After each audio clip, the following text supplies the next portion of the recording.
देखा गया है जिसने कभी कुछ जीता नहीं।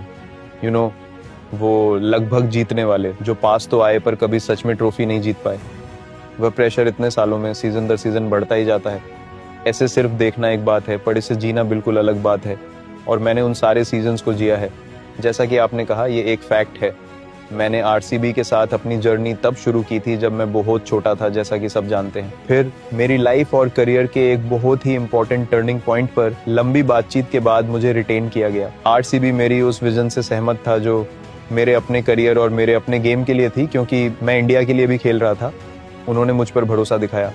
2011 में मैं अकेला रिटेन प्लेयर था और उन्होंने एक तरह से मेरे आसपास पूरा ग्रुप बनाया। फिर AB और क्रिस जैसे आइकॉनिक प्लेयर्स का इसमें आना हुआ जो इतने सालों तक खेले। वेरी नेचुरली वे भी उन सारे प्रेशर्स और सारी एक्सपेक्टेशंस को फील करने लगे। वह गहरी परवाह इस फैक्ट से आती है कि आपने अपना बहुत कुछ इस एक यूनिट को दिया है। सच कहूँ तो ये आपसे बहुत कुछ मांगता है, क्योंकि एक्सपेक्टेशंस हमेशा स्काई हाई रही हैं। तो जब लोग किसी चीज़ में अपना पूरा दिल और आत्मा लगा देते हैं तो एक वेरी जेन्युइन नेचुरल केयर और एक इमोशनल कनेक्शन बन जाता है जिसे समझाना बहुत मुश्किल है। इसीलिए वे इमोशनल हो गए। हालांकि क्रिस इसके बाद दूसरे ग्रुप्स के लिए भी खेला है, फिर भी उसके दिल में आरसीबी के लिए एक वेरी सॉफ्ट स्पॉट है। ये सब इम्पैक्ट के बारे में है। हमारे लिए खेलना शुरू करने के बाद AB इंडिया में एक ह्यूज आइकन बन गया। आप जानते ही हो कि फैंस ने उसे कैसे अपनाया, उसे कितना प्यार दिया और उसने इस यूनिट के लिए जो किया वह शब्दों से परे था। उसका जो इम्पैक्ट था वह इनक्रेडिबल था। क्रिस के साथ भी चीज़ें वेरी नेचुरली अपनी जगह पर बैठ गईं। वह बस घर पर बैठा था, उसे मिड सीजन में बुलाया गया और फिर उसने अपनी लाइफ का सबसे बेस्ट सीजन खेला।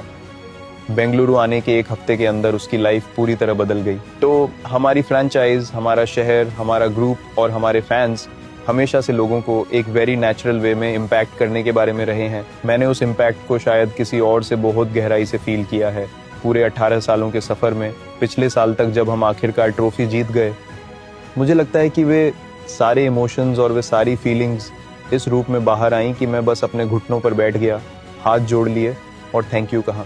मैं बहुत खुश हूँ कि खेल छोड़ देने से पहले मैं इस चीज़ को एक्सपीरियंस कर सका। हालांकि ऐसा नहीं है कि मैं अपनी बाकी की लाइफ इसके अफसोस में बिता देता, पर मेरे अंदर एक हिस्सा हमेशा ये सोचता रहता कि उस मोमेंट को